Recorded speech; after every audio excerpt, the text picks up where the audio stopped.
Assalamualaikum warahmatullahi wabarakatuh. Perkenalkan, nama saya Muhammad Nanda Wildan Zulfa dengan NIM 230101110031. Di sini saya akan mempresentasikan tentang tugas tengah semester, ujian tengah semester, pelajaran sejarah pendidikan Islam yang diampu oleh Bapak Muhsin selaku dosen sejarah pendidikan Islam. Di sini saya akan mempresentasikan tentang perkembangan Islam pada masa Khulafaur Rasyidin. Ketika kita mendengar di telinga kita istilah Khulafaur Rasyidin, tentu tidak asing lagi di telinga kita, yakni 4 sahabat yang sangat terkenal. Di antaranya adalah Abu Bakar As-Siddiq, Umar bin Khattab, Utsman bin Affan, dan Ali bin Abi Thalib. Langsung saja di sini saya akan menjelaskan yakni khalifah yang pertama, yakni Abu Bakar As-Siddiq. Beliau merupakan beliau merupakan khalifah pertama. Beliau juga sekaligus sahabat Nabi serta mertua Rasulullah, karena putrinya yang bernama Aisyah binti Abi Bakar itu dinikahi oleh Nabi. Lalu biografi beliau, sedikit dari biografi beliau, yakni yang pertama, beliau lahir pada tahun 573 Hijriah. Beliau juga dikenali dengan As-Siddiq, yang artinya adalah orang yang jujur, karena beliau adalah orang yang pertama kali meyakini tentang Isra Mi'raj Nabi Muhammad SAW, di mana ketika banyak orang-orang yang mengira bahwasanya kejadian yang dialami oleh Rasulullah itu adalah kejadian yang tidak masuk akal dan banyak tidak diterima atau menganggap bahwasanya Nabi itu berbohong, akan tetapi Abu Bakar meyakini bahwasanya apa yang dialami oleh Nabi itu adalah memang benar dari Allah Subhanahu wa taala. Kemudian beliau juga seorang sahabat yang sangat sederhana, yang sangat jujur dan bijaksana dalam menjalankan roda kepemerintahan. Beliau wafat pada tahun 634 Masehi dan dimakamkan di samping Rasulullah, karena beliau merupakan sahabat yang paling dekat dengan Rasulullah. Bahkan di dalam cerita juga diceritakan, saya membaca dari makalah-makalah, bahwasanya saking kehati-hatiannya beliau tentang agama Islam, bahwa beliau pernah membakar 500 catatan hadis untuk menjaga keaslian hadis, demi untuk berhati-hati ketika menghadapi tentang permasalahan agama. Kemudian di sini ada proses pengangkatan, model kepemimpinan, ekspansi wilayah, dan catatan kepemimpinan. Yang pertama adalah proses pengangkatan Abu Bakar As-Siddiq, yakni ada yang mengatakan bahwasanya Abu Bakar As-Siddiq itu memang diamanati oleh Nabi untuk menjadi khalifah. Tapi pendapat itu banyak yang mengatakan adalah dhaif atau lemah. Tetapi ada pendapat yang kuat bahwasanya Abu Bakar itu dipilih melalui musyawarah, di mana ada 2 kubu besar, yakni kubu kaum Muhajirin dan kaum Ansor. Di mana kaum Muhajirin sendiri memilih pengangkatan Abu Bakar sebagai khalifah, karena beliau adalah orang yang sangat dekat dengan Rasulullah. Lalu ada sebagian, bukan keseluruhan, yakni sebagian dari kaum Ansor itu istilahnya melakukan rundingan sendiri, melakukan musyawarah sendiri untuk memilih pemimpin mereka, yakni kalau nggak salah itu saya pernah membaca itu Sa'id ibnu Ubadah. Beliau dipilih oleh sebagian dari golongan Ansor, akan tetapi pada waktu itu Umar bin Khattab bersama kaum Muhajirin mendatangi tempat musyawarah itu, yakni di Thaqifah Bani Sa'idah, dan menegaskan dan meyakinkan mereka bahwasanya khalifah yang pantas atau memegang roda kepemerintahan yakni Abu Bakar, karena beliau adalah orang yang sangat dekat dengan Nabi, sangat mengetahui tentang apa yang diperintahkan dan dilarang oleh Nabi. Beliau juga seorang khalifah yang jujur dan bijaksana. Kebijaksanaan beliau yakni ketika beliau menghadapi tantangan-tantangan ketika menjadi khalifah, diantaranya adalah ketika dua permasalahan besar, yakni pembangkangan membayar zakat dan kemurtadan massal yang mampu diatasi oleh beliau.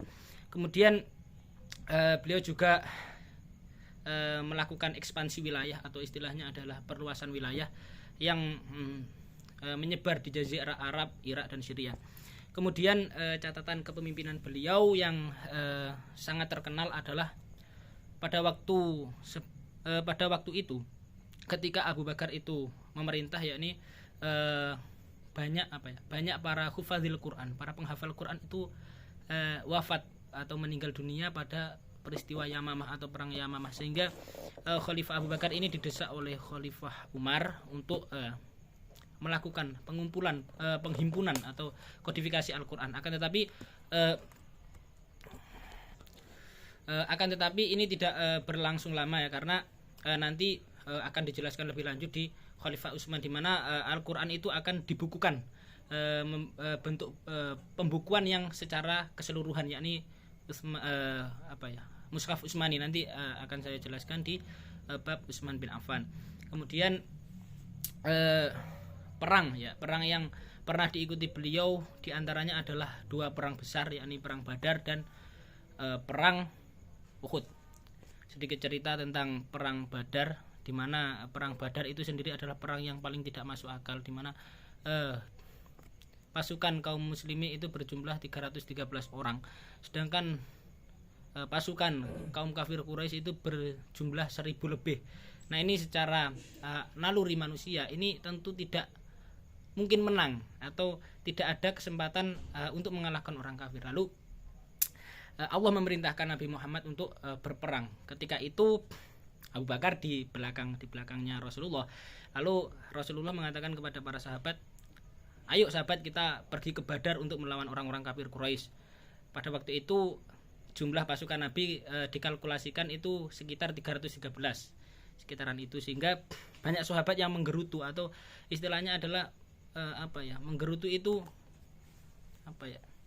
tidak mau itu loh istilahnya, tapi tidak diungkapkan secara langsung. Lalu Nabi mengatakan bahwasanya kalau kamu tidak mau ikut perang bersama saya ke Badar, saya akan berangkat sendiri. Lalu para sahabat itu menjawab, "Oh ya jangan Rasulullah, saya ikut." Lalu ada kejadian lucu ketika menuju ke Badar, itu ke daerah namanya Badar. Itu ada tetangga-tetangga yang mengatakan bahwasanya, "Mau kemana wahai sahabat?" "Mau setor nyawa," katanya, "mau mati," katanya. Terus selalu sahabat itu gimana ya istilahnya, meskipun menggerutu, meskipun beliau itu istilahnya tidak yakin dengan apa yang diperintahkan oleh Nabi, tetapi memiliki kesetiaan atau jiwa yang sangat luar biasa kepada Nabi dan kepada para khalifah. Kemudian pada perang Uhud, di mana ada kejadian juga, yakni pasukan kaum pemanah muslimin, pasukan pemanah kaum muslimin itu diperintahkan oleh Nabi untuk menjaga di atas bukit. Akan tetapi pasukan kaum muslimin mengira bahwasannya perang itu sudah selesai dan mau mengambil harta rampasan perang itu digunakan kesempatan oleh kaum kafir Quraisy untuk menyerang kembali, sehingga pada perang Uhud itu Nabi mengalami kekalahan. Lalu kemudian di sini saya akan menjelaskan khalifah yang kedua, yakni Umar bin Khattab. Umar bin Khattab adalah khalifah kedua. Beliau sekaligus sahabat dan mertua Rasulullah, karena putrinya yang bernama Hafsah binti Umar itu digarwo atau dinikahi oleh Nabi. Kemudian beliau juga terkenal dengan sahabat yang sangat pemberani dan tegas dalam menjalankan pemerintahan agama Islam. Lalu beliau juga dilahirkan pada tahun 586 Masehi dan wafat pada tahun 644 Masehi. Beliau wafat dibunuh oleh Abu Lu'lu'ah al-Majusi ketika beliau sedang melaksanakan sholat subuh. Lalu proses pengangkatan dan model kepemimpinan, lalu ekspansi wilayah dan catatan kepemimpinan beliau. Khalifah Umar bin Khattab merupakan khalifah yang menggantikan khalifah sebelumnya, di mana proses pengangkatan beliau ini ditunjuk langsung oleh Khalifah Abu Bakar, karena ketika Khalifah Abu Bakar hendak wafat, beliau mengamanatkan untuk melanjutkan roda kepemerintahannya itu diberikan kepada Umar bin Khattab. Lalu Khalifah Umar juga merupakan khalifah yang sangat tegas ya dalam memerintah, di mana yang sangat terkenal itu ketika beliau meluruskan shaf salat itu menggunakan pedang, sehingga di era kepemimpinan beliau juga Islam sangat berkembang pesat, serta beliau juga khalifah yang sangat mencintai rakyatnya, di mana pada waktu beliau memerintah itu terjadi musim paceklik atau kemarau panjang. Beliau juga yang langsung mengantarkan gandum, kalau tidak salah itu ya, gandum kepada para orang-orang yang kesusahan, sehingga pada waktu Umar bin Khattab itu ada istilahnya apa ya, ijtihadnya beliau, karena pada waktu Nabi itu orang yang mencuri itu dipotong tangannya, akan tetapi beliau melakukan ijtihad bahwa memang pada waktu itu memang suasananya itu sangat genting dan tidak memungkinkan orang itu untuk tidak mencuri, karena memang sandang pangan itu sudah sangat langka untuk makan, dan orang mencuri itu bukan karena untuk pemenuhan nafsunya, karena untuk hidup, sehingga pada waktu beliau orang yang mencuri pada musim paceklik itu tidak dipotong tangannya. Lalu ekspansi wilayah yang dilakukan oleh beliau, yakni beliau cukup cukup baik atau cukup masyhur dalam atau cukup terkenal dalam penyebaran agama Islam, karena beliau juga terkenal seseorang yang membentuk armada angkatan laut, di mana beliau mampu memperluas wilayah di Mekah, Madinah, Kufah, Basrah dan Mesir. Yang paling terkenal itu adalah di daerah Mesir.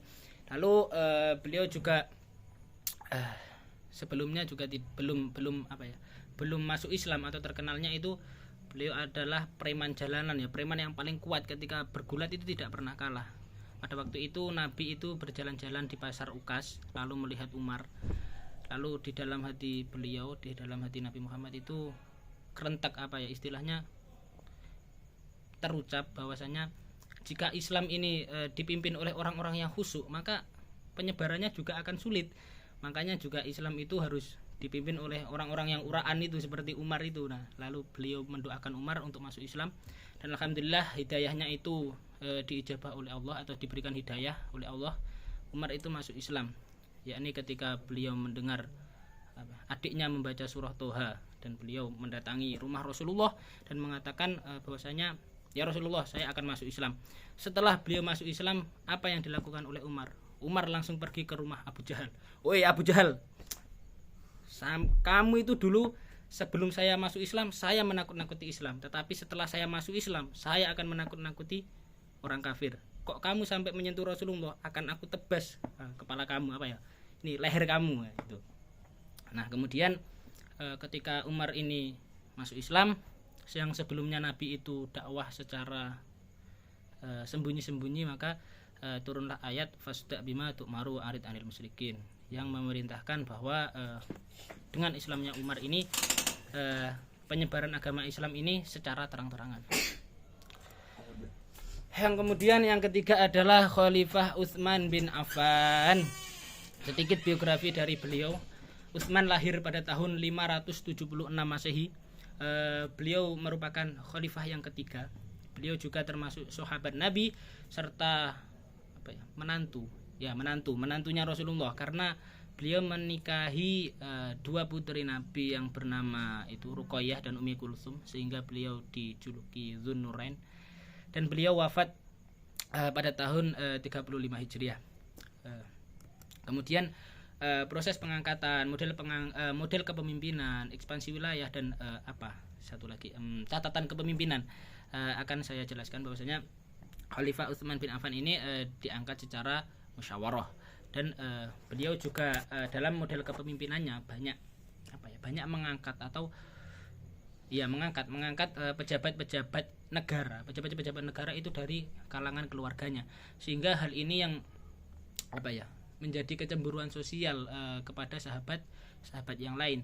Beliau juga terkenal dengan khalifah yang paling lama memerintah. Ada yang mengatakan bahwasanya 12 tahun 3 bulan. Ada yang mengatakan lagi adalah 12 tahun 5 bulan. Nah, mungkin ditakrif ya, ada perbedaan di antara pendapat itu, dan itu adalah hal yang wajar. Lalu beliau juga terkenal sahabat yang sangat kaya raya dan dermawan, karena beliau juga sering mensodakokan mentasarufkan harta bendanya itu untuk kepentingan agama Islam. Lalu yang paling terkenal dari Khalifah Utsman bin Affan ini adalah beliau melakukan kodifikasi Al-Qur'an yang memang sebelumnya itu sudah dilakukan oleh khalifah sebelumnya seperti Khalifah Umar yang mengumpulkan menulis Al-Qur'an itu di pelepah-pelepah kurma, di daun-daun, akan tetapi proses kodifikasi secara menyeluruh ini dilakukan pada masa Khalifah Utsman bin Affan, sehingga beliau sangat berjasa ya dalam kodifikasi Al-Qur'an ini, sehingga kita mengenal istilahnya adalah Rotham Utsmani atau Mushaf Utsmani. Lalu pada waktu itu tantangan yang beliau hadapi ketika menjadi khalifah adalah pada waktu itu memang bacaan Al-Qur'an itu berbeda-beda di kalangan masyarakat, banyak sekali perbedaan bacaan Al-Qur'an, sehingga ini menjadi hal yang tabu atau hal yang sesuatu itu tidak diakui lagi oleh masyarakat, sehingga masyarakat itu resah. Dan beliau juga memiliki sahabat yang sangat setia yang disebut dengan Shahibus Sirri atau penjaga rahasia bernama Hudzaifah ibnu Yaman. Beliau menemui Utsman bin Affan. Beliau mengatakan bahwasanya di masyarakat ini banyak perbedaan bacaan, sehingga membuat masyarakat resah, sehingga muncullah para imam qiraat sab'ah, itu qiraat 7, ada lagi qiraat asyar, qiraat 10 yang ketambahan 3 imam itu boleh digunakan, boleh tidak. Yang muncul lagi qiraat arba'ata asyar, qiraat 14 yang ketambahan 4 lagi, dan itu bacaannya cacat, tidak boleh digunakan. Yang terkenal itu kan ada 7 ya, yang paling terkenal di kalangan umat Islam, yakni yang diantaranya adalah Imam Nafi, Imam Ibnu Katsir, Imam Abu Amr, Ibnu Amir, lalu kemudian Imam Asim, Imam Hamzah, dan Imam Al-Kisai. Dan itu memiliki dua perawi masing-masing. Di antaranya contohnya adalah Imam Nafi, Qalun, dan Warwash. Lalu kemudian Ibnu Katsir, Qunbul, Al-Bazi, dan lain sebagainya. Yang di Indonesia itu terkenal dengan Imam Asim. Kalau perawi yang paling terkenal di Indonesia itu Imam Asim riwayat Hafiz. Yang Syu'bah itu nggak tahu ya dipakai di daerah mana. Kalau yang lainnya itu biasanya kayak Abu Amr itu kan biasa di daerah Maroko Maghribi, di daerah Timur Tengah. Lalu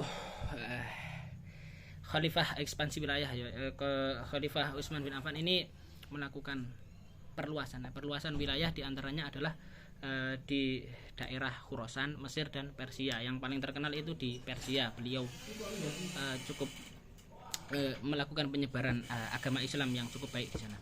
Lalu kemudian beliau meninggal dunia. Ada yang mengatakan riwayat bahwasanya beliau itu meninggal dunia ketika beliau itu membaca Al-Qur'an di rumahnya.